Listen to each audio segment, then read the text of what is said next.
안녕하세요. 합동의사대학교 명예교수 김경호 변호사입니다. 오늘은 김용현 전 국방부 장관이 언론에서 스스로 자신의 책임을 인정한 발언, 그 발언을 살피고 그 형사적 책임에 대해서 한번 정리하는 시간을 가져봤습니다. 먼저 국회의 무장병력 난입과 관련해서는 국회 내 질서 유지를 위한 최소한의 조치였다. 특전사령관에게 국회의원을 끌어내라고 지시했다. 그리고 특전사령관은 병력 이동관에 윤석열의 전화를 여러 번 받았다. 이 내용을 정리하면 국회 무장 난동, 난입 지시는 윤석열이고 그 지휘는 김용현이고 그 지휘를 계엄사령관이 아니고 패싱하고 바로 특전사령관에게 지시했다. 이렇게 자백하고 있는 것으로 보입니다. 마찬가지로 선관위의 무장한 권총을 차고 들어갔으니까 계엄군 난입 사건도 부정선거 수사의 목적이었다. 대통령이 지시했다. 여인영 방첩사령관에게 자신이 지시한 거다. 이렇게 언론에서 얘기했습니다. 정리해보면 선관위 무장계엄군 난입 사건도 역시 윤석열 지시, 김용현 지휘, 그런데 계엄사령관은 패싱, 바로 방첩사령관에게 지시했다. 이렇게 지금 정리가 될 것 같습니다. 여기서 먼저 책임을 논할 때 비상계엄의 요건에 해당하는가? 헌법 77조 1항입니다. 전시, 사변, 경찰력으로 대응할 수 없어서 군사력을 투입해야 되는 사변, 이와 같은 국가 비상사태, 이런 상황과 목적이 아니고 국회 내 질서 유지 목적, 선관위 부정 선거 수사 목적, 스스로 비상계엄의 요건에 해당하지 않는다고 자백한 겁니다. 그 중에 김용현은 이 국헌을 문란하게 할 목적으로 무장 병력을 출동시켰으므로 지시를 했으므로 바로 국헌 문란 목적 폭동 형법 제 87조 그 중에서도 2호 지휘한 자 여기에 해당합니다. 국헌은 국가의 헌법이니까 당연히 헌법 77조의 요건에 해당하지 않는데 거기다 대고 국회 질서 유지를 위한다. 그리고 선관위 부정 수사를 목적으로 한다. 비상계엄을 건의했다. 헌법 위반을 스스로 자백한 거죠. 그렇게 해서 폭동, 여의도 지역에서 어느 지방에 평원을 해야 할 정도의 폭력, 창문을 깨고 복도를 뛰어다니고 보좌진들을 밀치고 이런 폭력 사태는 여의도에서만의 평온을 깬 게 아니고 대한민국 전체의 평온을 깼기 때문에 당연히 형법 87조 2호 지휘의 내란죄에 해당하는 겁니다. 그 자백을 했습니다. 두 번째는 명백한 직권남용, 권한 농단, 그것을 자백했습니다. 자신의 명령을 따라라. 명령 불응 시에는 항명죄다. 대통령으로부터 위임을 받았다. 대통령으로부터 위임을 받았다라는 것은 새로운 의미가 전혀 없습니다. 국민의 명령으로 이미 그렇게 질서를 잡아놓은 겁니다. 정부조직법 6조와 행정권한의 위임위탁에 관한 규정에 따라 평시뿐만 아니라 비상계엄 시에도 대통령의 권한을 위임받아서 국방부 장관이 행사하고, 다만 비상계엄의 경우에는 계엄사령관을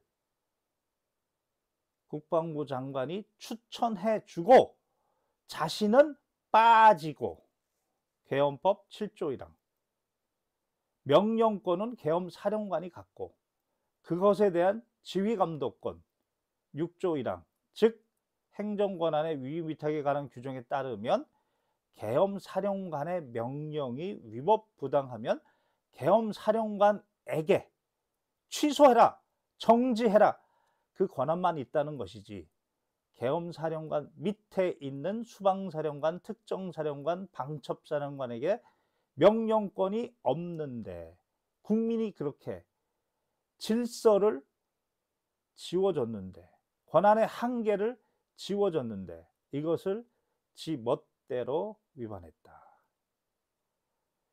육군사관학교 출신, 그리고 서울대 출신, 소위 말해서 공부할 때 좀 공부 좀 잘했다 하는 친구들이 사회에 나가서 하는 짓거리가 민주, 즉 국민이 주인이 되어 그 권한을 위임하지만 권한이 견제와 균형으로 한쪽에 몰리지 않도록 그렇게 법치, 질서를 줬는데, 이들은 이런 민주를 따르는 게 아니라 지 멋대로 하는 자들이 대한민국에 너무나 많습니다.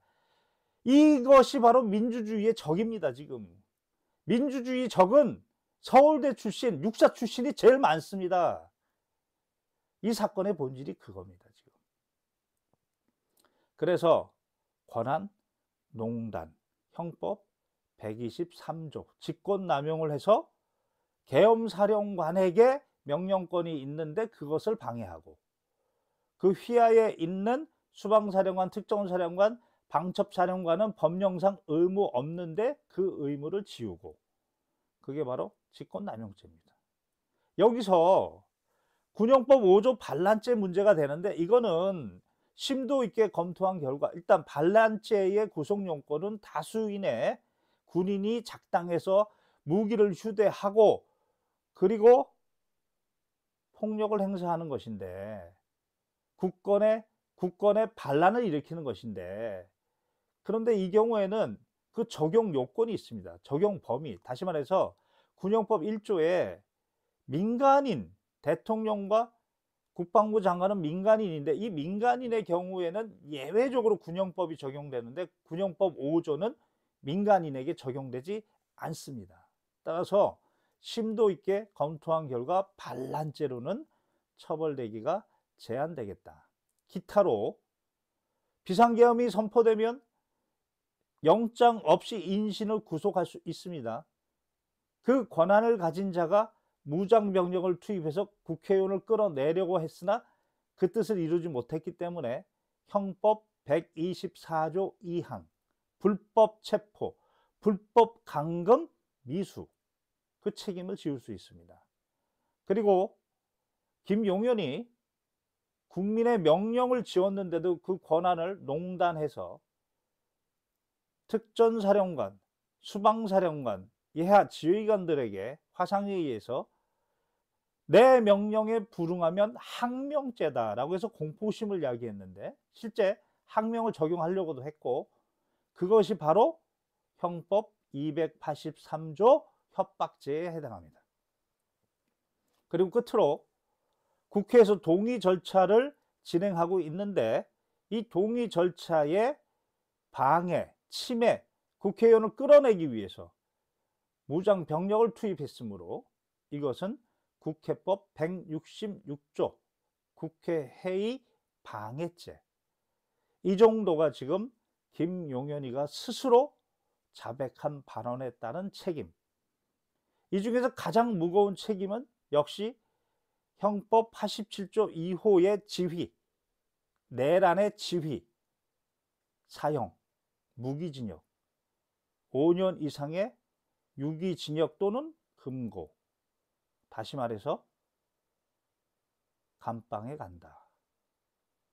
지금 이런 중대한 범죄를 저질렀고, 그리고 지금 증거를 인멸할 우려가 있고 구속을 시킬 사유는 차고 넘치는데, 어떤 수사기관에서도 지금 요란하게 변죽만 울리고 있고 말로만 씨부리고 있고 구속을 시키지 않고 있습니다.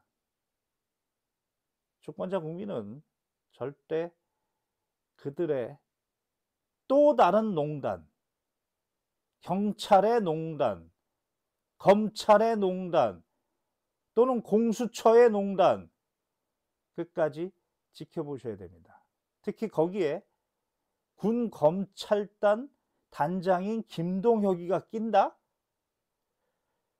대놓고 주권자 국민에게 엿을 매기는 겁니다. 픽 엿을 매기는 겁니다. 김동혁이가. 지금 김동혁이는 김용현이, 기타 여인영이 같은 육사 출신으로 수시로 전화하고 있다고 보입니다. 국민의 권력을 위임받은 검찰단장이 뒤에서 주권자 국민에게 빅엿을 먹이는지 여부 반드시 감시해야 됩니다. 이상 합동군사대학교 명예교수 김경호 변호사였습니다.